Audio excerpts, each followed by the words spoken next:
আসসালামু আলাইকুম। আমি আজকে লইট্টার শুটকি ভুনা দেখাবো।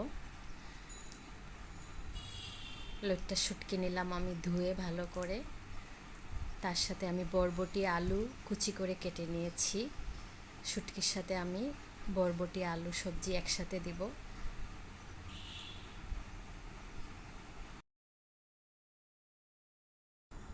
আমি একটা পাতিলের মধ্যে তেল ঢেলে নিলাম। তার মধ্যে আমি পেঁয়াজ কেটে দিব। তার সাথে রসুনও দিয়ে দেব। পেঁয়াজ রসুন একসাথে ভেজে নিব। আস্তে আস্তে ভাজতে থাকবো।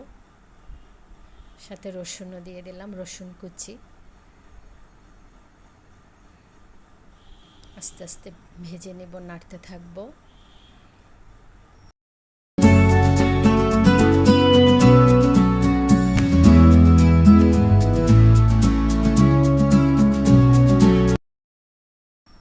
পেঁয়াজ রসুন ভুনার মধ্যে আমি 1 চামচ লবণ দিয়ে দিলাম, দিয়ে ভাজতে থাকলাম।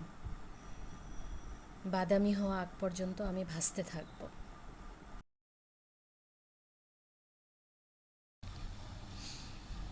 হলুদ গুঁড়া দিলাম 1 চামচ, ধনিয়ার গুঁড়া দিচ্ছি।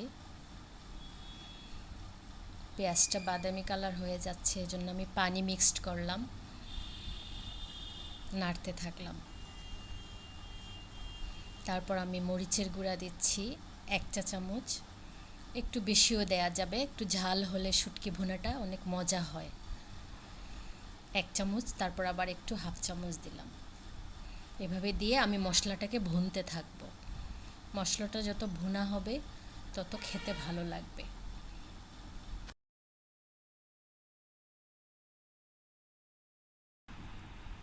তারপর আমি ধুয়ে রাখা শুটকিগুলো ঢেলে দিলাম, ঢেলে নাড়তে থাকলাম।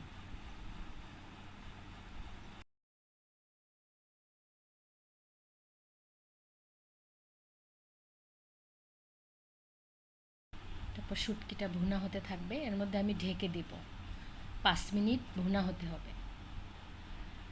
তারপর আবার ঢাকনা খুলে আমি সবজিগুলো দেওয়ার প্রস্তুতি নিচ্ছি। তার মাঝখানে আমি আবার একটু পানিও দিয়েছিলাম, একটু জিরার গুঁড়ো দিলাম, দিয়ে মশলাটাকে ভালো করে আবার ভুনা করলাম শুটকিটা। তারপর আমি সব সবজিটা ঢেলে দিলাম। এর মধ্যে আমরা ইচ্ছে করলে আরও অনেক সবজি দিতে পারি, চিচিঙ্গা, বরবটির সাথে, তারপরে পেঁপে, এগুলোও দিতে পারি।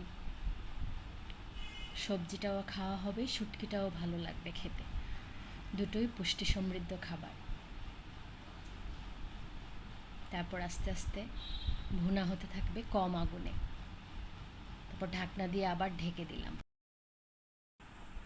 তারপর 5 মিনিট ভুনা হওয়ার পর আমি ঢাকনাটা খুলে কাঁচামরিচ কেটে দিচ্ছি।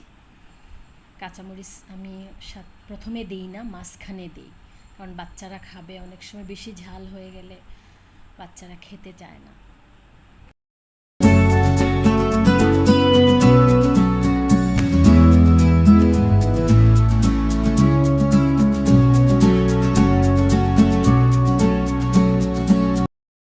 ভুনা করতে আরও 5 মিনিট ভুনা করে তুলে আমি ধনিয়া পাতা কুচি কেটে দিলাম। কেটে দিয়ে তারপর আরও 5 মিনিট আমি ওটাকে ধনিয়া পাতাটা যাতে ভালো করে ঘ্রাণ বের হয় এরকম করে আমি আরও 5 মিনিট জাল তুললাম।